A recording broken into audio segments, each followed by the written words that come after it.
Meus caros, sejam bem-vindos ao curso de Introdução a Noções Básicas em Direito Espacial.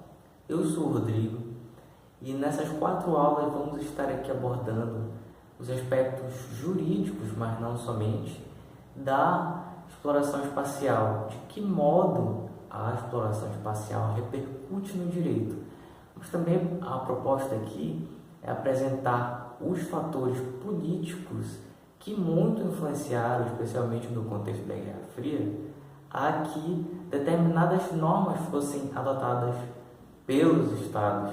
É importante não só termos conhecimento de quais são as regras, as normas aplicadas ao espaço exterior, mas também saber o contexto em que elas foram concebidas e a razão delas existirem, a ratio essendi dessas normas de direito espacial. E para isso, nessa primeira aula, eu me proponho a fazer uma volta aqui aos anos 1950, que são, sobretudo, a segunda metade da década de 50, representa nada mais do que a concepção do direito espacial, mas antes disso, significa também o início da era espacial, o que eu costumo chamar de alvorada da era espacial, amanhecer da era espacial. E para que tenhamos uma noção mais completa do direito espacial, é preciso retornar aos anos 1950. Estávamos na tão conhecida hoje Guerra Fria, na dicotomia entre o Oeste e o Leste, entre o Ocidente e o Oriente, principalmente representado nas figuras dos Estados Unidos de um lado e da União Soviética de outro.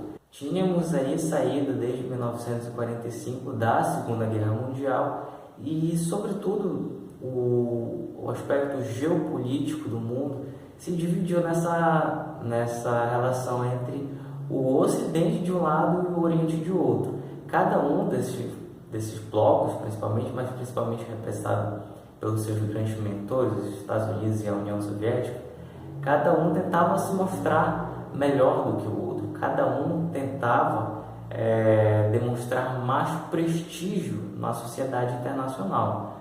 E aí, em 1957, a União Soviética consegue lançar o primeiro satélite artificial, ou seja, o primeiro satélite feito pelo ser humano, que foi nada mais, nada menos do que o Sputnik, ou em russo, o Sputnik 1, o Sputnik 1. E é interessante a gente pontuar o contexto em que esse Sputnik foi lançado, porque havia um certo, e até hoje há, mas naquela época muito mais consubstanciado, muito mais visível, aparente, havia um certo preconceito contra os russos, de que eram uma população muito atrasada, que tinha até um certo, não só esse preconceito de atraso, vamos dizer assim, mas um certo temor, uma certa xenofobia, vamos dizer assim, contra os russos, estão expressada na frase Russians are coming, que era bastante utilizada na propaganda americana contra a União Soviética. E quando o Sputnik foi lançado em 4 de outubro, na noite de 4 de outubro de 1957, a União Soviética simplesmente conseguiu espantar o mundo, principalmente os Estados Unidos, a superpotência rival da União Soviética no contexto da Guerra Fria.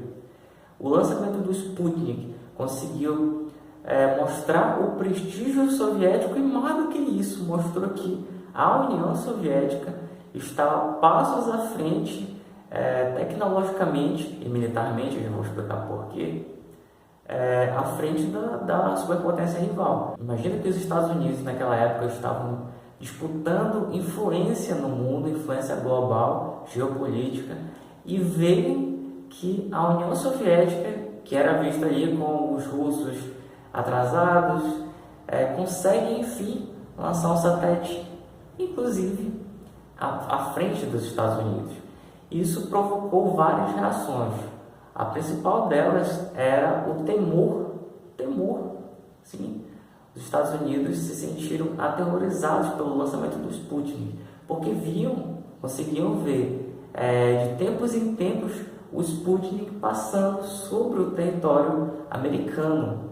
Além dessa grande preocupação com segurança, houve também uma certa paranoia, no sentido de que o Sputnik, que nada era mais do que uma esfera com 2 pares de antenas e que propagava um sinal de bip, bip, bip, que era captado pelos radioamadores na Terra. E muitos americanos imaginavam que esse sinal propagado pelo Sputnik era, na verdade, uma espécie de um código secreto. Então daí dá para imaginar o contexto em que a sociedade internacional, que as pessoas também, por conseguinte, estavam, e tinha essa grande dicotomia entre Estados Unidos e União Soviética. Mas não sejamos aqui ingênuos. Na verdade, não foi. O professor José Monserrat afirma que não foi propriamente o Sputnik que causou medo nos Estados Unidos, mas sim o veículo lançador do Sputnik. Porque veja bem, um satélite, para ser lançado, ele precisa até agora, até o presente estágio da tecnologia, o satélite precisa de um foguete para ir à órbita. Só que esse foguete, ele tem uma finalidade dupla. Ele tanto pode ser utilizado para levar um satélite à órbita terrestre, quanto pode ser utilizado para portar ogivas nucleares, para portar bombas nucleares. E ao mesmo tempo que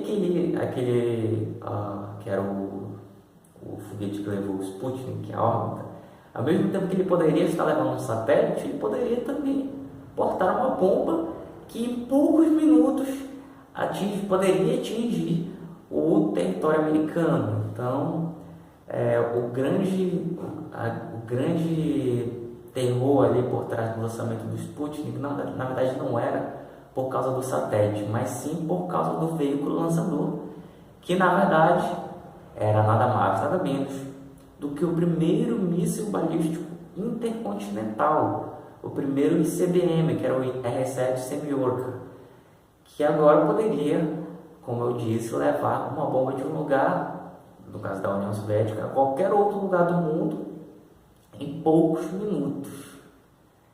Então, você visualiza aí que os Estados Unidos não estavam só um passo atrás em termos tecnológicos, né, no lançamento de satélites, mas também estavam militarmente vulneráveis ao poderio soviético. E aí, o que aconteceu foi que os Estados Unidos tentaram responder ao logro soviético, e ainda em 1957 tentaram lançar o Vanguard TV3, que foi a primeira tentativa de resposta norte-americana. Só que o que aconteceu? Na tentativa de lançar o TV3, o Vanguard TV3, o veículo lançador levantou poucos centímetros do chão e cabum, explodiu. Aí você pensa, a União Soviética conseguiu lançar o primeiro satélite antes dos Estados Unidos.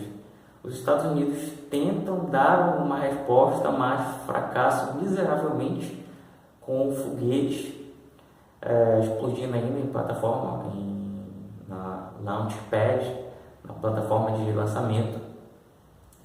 E mais um fator a ser acrescentado nisso aí é que menos de um mês depois do lançamento do Sputnik 1, a União Soviética lança logo o Sputnik 2. Não dá nem tempo dos Estados Unidos se recuperarem, não dá nem tempo dos Estados Unidos respirarem, e logo lançam o Sputnik 2, ainda mais ousado porque levava um ser vivo à órbita terrestre, que foi a cadela Laika, né, tão conhecida e teve um fim tão trágico, mas conseguiu.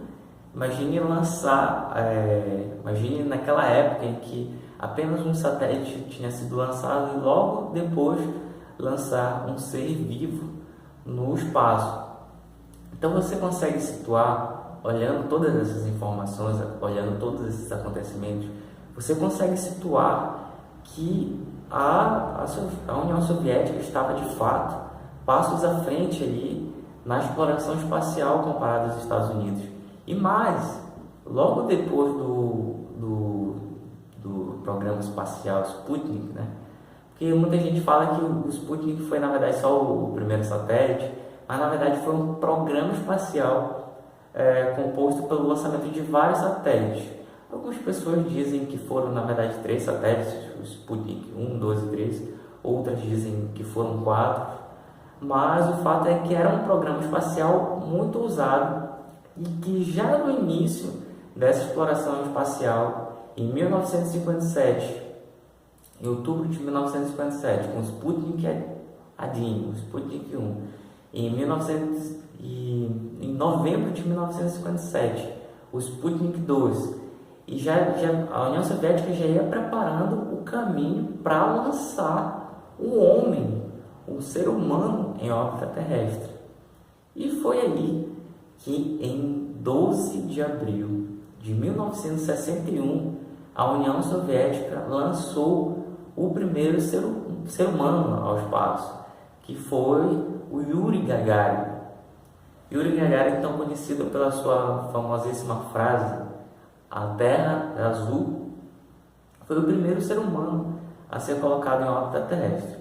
Curiosamente, né, até hoje em dia, o dia 12 de abril é comemorado anualmente como o Dia Internacional do Voo Espacial Humano, ou na Rússia é considerado o Dia da Cosmonáutica.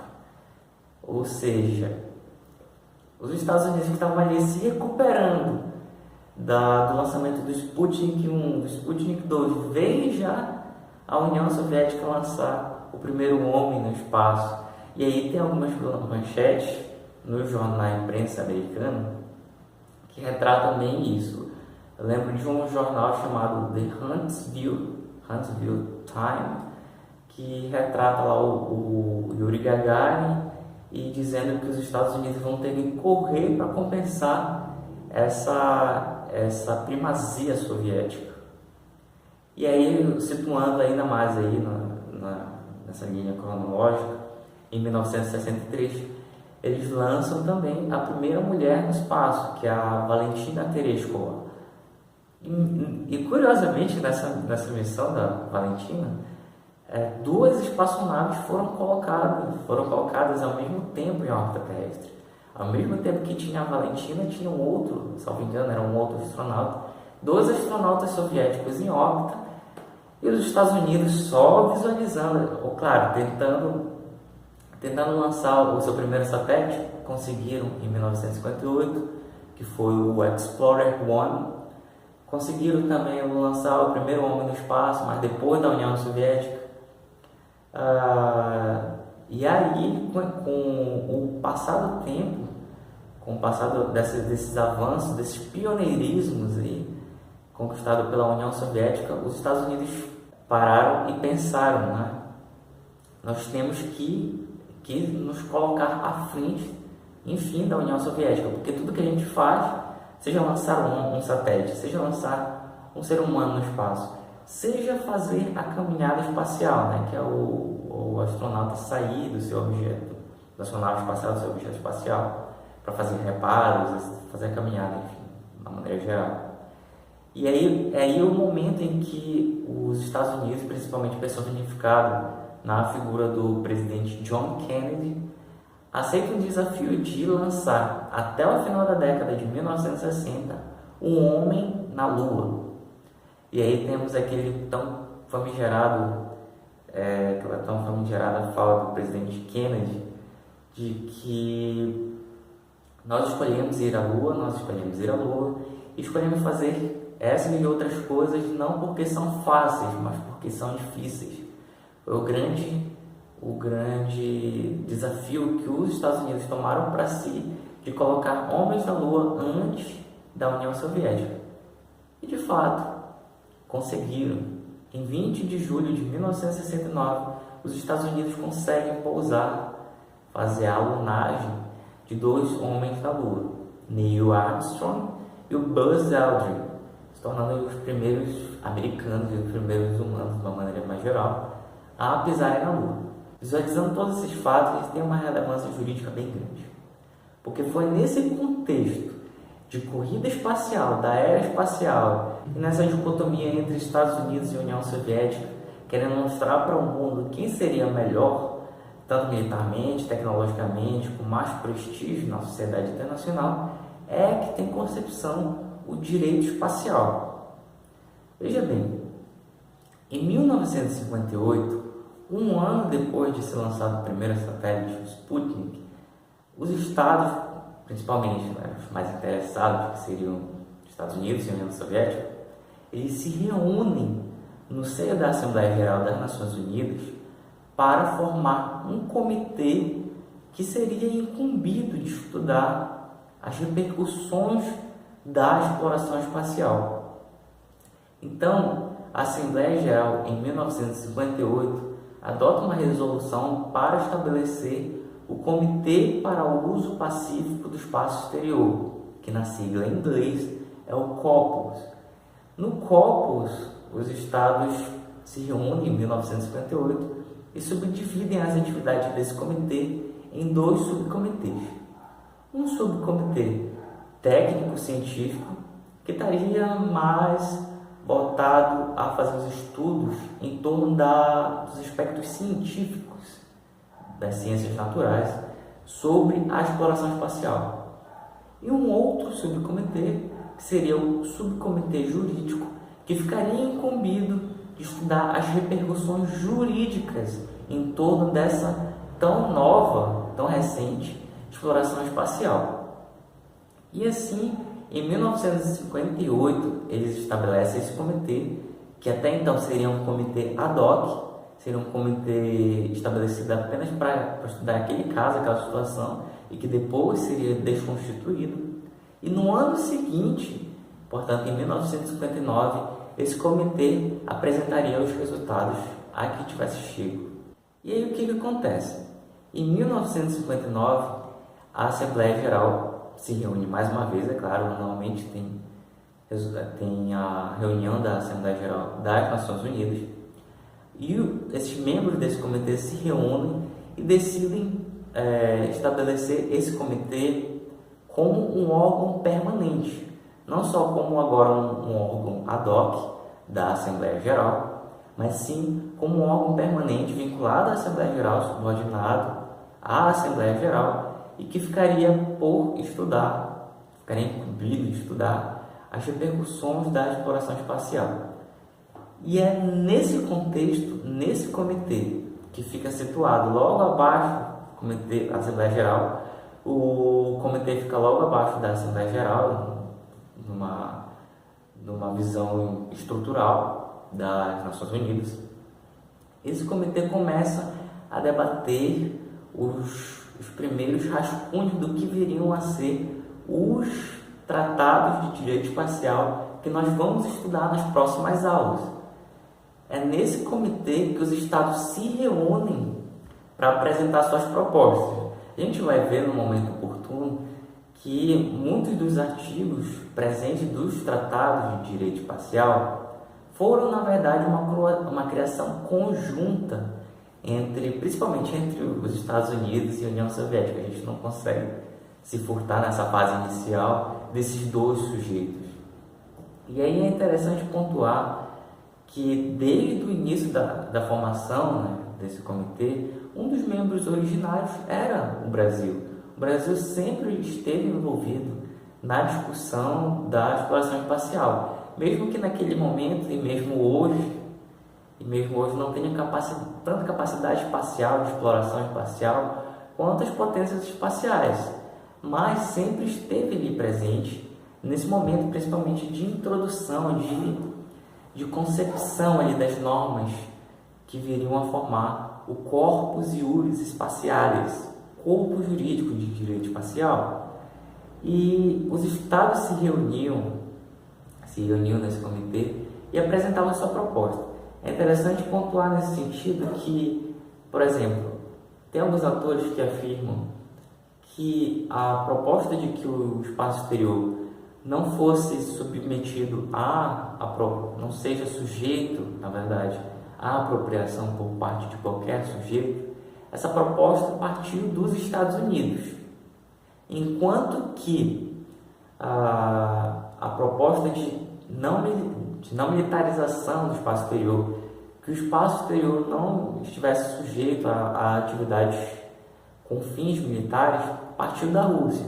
Ou seja, quando você observa o Tratado de Direito, o Tratado do Espaço, você visualiza várias normas aqui. Mas no fundo, essas normas são criadas uma a partir de uma proposta de um Estado, outra de uma proposta de um outro Estado. Às vezes, essas normas são produto de um consenso mútuo, de uma proposta, de uma visão linear de uma determinada situação.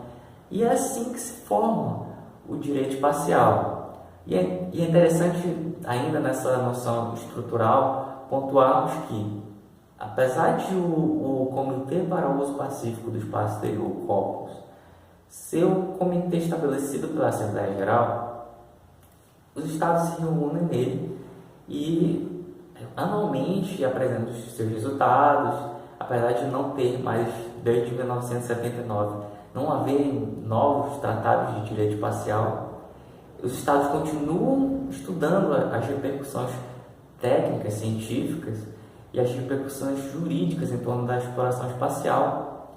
E quando eles chegam ao consenso, geralmente submetem o draft, o rascunho do tratado à Assembleia Geral, que adota esse draft por meio de uma resolução, tornando esse tratado um pouco mais, vamos dizer assim, mais internacional, mais cosmopolita, mais aberto, vamos dizer assim, para todos os estados. Agora, com essa noção da dicotomia, da Guerra Fria, da corrida espacial e da tentativa dessa confrontação aí no plano da exploração espacial entre a União Soviética e os Estados Unidos de outro lado, e, enfim, uma tentativa diplomática, uma tentativa pacífica de solucionar controvérsias em torno da exploração espacial e em torno do direito aplicável a esse ramo, tanto é que essas potências espaciais, enfim, chegaram a um consenso de discutir essa temática no Comitê para o Uso Pacífico do Espaço Exterior. É importante salientar que o direito espacial, que nasce dessa convergência aí de interesses das nações exploradoras, principalmente naquela época, que eram a União Soviética e os Estados Unidos, essa convergência política, diplomática deles para discutir o assunto no Comitê para o Uso Pacífico do Espaço Exterior dá uma característica a esse ramo do direito, uma característica, dá um tom internacionalista a esse ramo do direito. E essa informação não é de todo irrelevante, até porque no início da exploração espacial, apenas União Soviética e Estados Unidos, que são na verdade, 12 estados, apenas esses sujeitos que estavam envolvidos na exploração espacial. Hoje em dia a gente vê que tem havido uma participação cada vez maior das empresas e meio de sujeitos, de pessoas físicas e organizações internacionais também na exploração, todos esses outros sujeitos aí envolvidos na exploração espacial. Mas naquela época, em 1957, logo no início da era espacial, apenas os Estados Unidos e apenas a União Soviética, portanto os estados, estavam envolvidos na exploração espacial. Isso faz com que o direito espacial ele seja normalmente classificado como um ramo do direito internacional público. Por quê? Porque os dois principais sujeitos na exploração espacial eram estados soberanos. Mas o fato que merece ser acrescentado nessa receita é que as principais normas de direito espacial, até hoje em dia mesmo, tantos anos aí depois do início da era espacial, mesmo hoje a maioria das normas de direito espacial são eminentemente internacionais, provém da sociedade internacional, provém do âmbito da seara internacional. Não é à toa que as principais normas de direito internacional são consubstanciadas em 5 tratados. O primeiro deles, o Tratado do Espaço Exterior, de 1967, o Acordo de Resgate de Astronautas, de 1968, a Convenção de Responsabilidade Internacional por Danos Causados por Objetos Espaciais, de 1972, a Convenção de Registro de Objetos Lançados no Espaço Exterior, de 1975, e por último a convenção mais recente, que é o Acordo da Lua. Então verifica-se que esse aqui é o corpo jurídico de direito espacial, principalmente formado por estes 5 tratados, todos eles celebrados, todos eles concebidos pelos Estados no Comitê para o Uso Pacífico do Espaço Exterior, no COPUS, mas também eles foram adotados pela Assembleia Geral. Todos esses tratados aqui, eles foram adotados pela Assembleia Geral. Ou seja, se você verifica que os primeiros exploradores do espaço eram Estados e até hoje continuam sendo, e as normas que regulam esse ramo decorrem principalmente de um comitê ali na Assembleia Geral, decorrem de foros internacionais, então não há que se discutir que o direito espacial é eminentemente um ramo do direito internacional público. Isso, todavia, não significa dizer que o direito espacial, ou agora a gente pode utilizar melhor essa expressão, que é o Direito Espacial Internacional, o DEI, Direito Espacial Internacional, isso não significa dizer que o direito espacial não se relacione com outros ramos do direito. É nada mais do que um equívoco. Apesar de ser um ramo do direito internacional público, ele se correlaciona com vários outros ramos do direito. É a relação do direito espacial com o direito ambiental. Essa é uma preocupação que vem tomando preocupação dos internacionalistas apenas recentemente, porque apenas nos últimos anos, com o avanço da exploração espacial, temos encontrado circunstâncias e informações que mostram que no espaço exterior também há vida. Nem que não seja uma vida inteligente, mas há vida orgânica, até por conta da descoberta de água em Marte, de água, por exemplo, em Europa, que é uma lua de Júpiter. Evidência de água também em Encélado, que é uma lua de Saturno. Então, vários outros corpos celestes têm apresentado condições que podem ser propícias para a origem de alguma forma de vida. Não diremos nem que uma forma de vida tão complicada, mas mesmo uma forma de vida microscópica. Mas principalmente levando em consideração que nos últimos anos tem se provado que a água flui sazonalmente no solo marciano. Nos períodos mais quentes, a água concentrada em Marte, na verdade, a consubstanciação de 2 fatores. Os períodos mais quentes em Marte, em que a temperatura chega a aproximadamente 0 grau, que é uma das temperaturas mais quentes em Marte, junto com a grande quantidade de sal. Esses 2 fatores permitem que a água se torne, seja encontrada em estado líquido, fluindo sazonalmente no solo de Marte. Essas 2 circunstâncias preocupam bastante no sentido de que, como nós estamos explorando esses corpos celestes, principalmente Marte, há uma preocupação de não contaminarmos o ambiente do espaço exterior, de não, através das nossas sondas, dos nossos rovers, nossos veículos que ficam transitando em Marte, lá que tem o Curiosity e tantos outros, que esses objetos espaciais não contaminem o ambiente espacial extraterrestre. E mais do que isso, talvez mais até palpável aqui no atual estágio da exploração espacial, não pode deixar de ser levado em consideração o lixo espacial, entendido no seu termo em inglês mais amplo, que é o Space Debris, que desde que nós lançamos satélites em órbita terrestre, quase nunca, na verdade só agora estamos nos preocupando acerca da destinação do lixo que fica no espaço exterior, que é composto por objetos espaciais muitas vezes inoperantes, muitas vezes inativos, que tiveram sua vida útil esgotada, e aí pode ser incluídos satélites que não funcionam mais, mesmo veículos lançadores que estejam situados no espaço exterior. Então todos esses lixos espaciais e todos esses satélites desativados ficam transitando em órbita terrestre, ficam orbitando a Terra, até esperar um momento em que eles façam a reentrada na atmosfera e queimem, de fato, tenha um fim em que esse objeto seja extinto.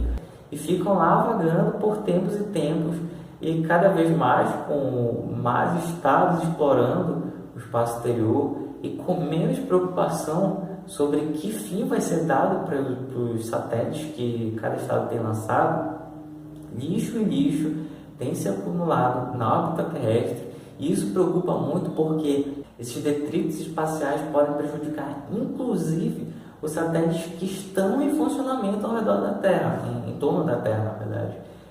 Podem eventualmente colidir com satélites que estejam operantes, e aí criar o catastrófico efeito cascata, em que um satélite colide com outro e gera mais detrito espacial. E olha que curioso, se fossem só satélites propriamente que fossem considerados detritos espaciais, isso não seria tão preocupante, porque o seu monitoramento seria mais fácil. O problema é que o Space Debris é feito principalmente por pedaços minúsculos de menos de 10 centímetros, em razão de circundarem a Terra a milhares de quilômetros por hora.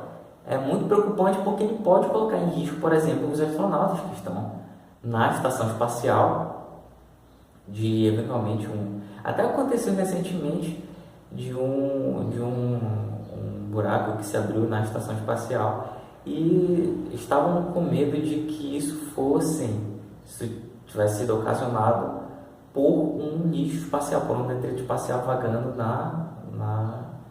em órbita terrestre.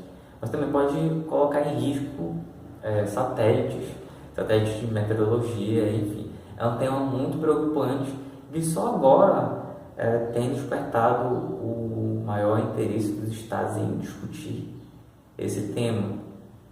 Vai destacar até que nos finais dos anos 2016 e 2017, os estados passaram a discutir mais essa temática no Copos, adotando até uma diretriz. Eles estavam fazendo um draft, um rascunho de um conjunto de diretrizes aplicadas na exploração espacial para garantir a sustentabilidade dessas atividades espaciais.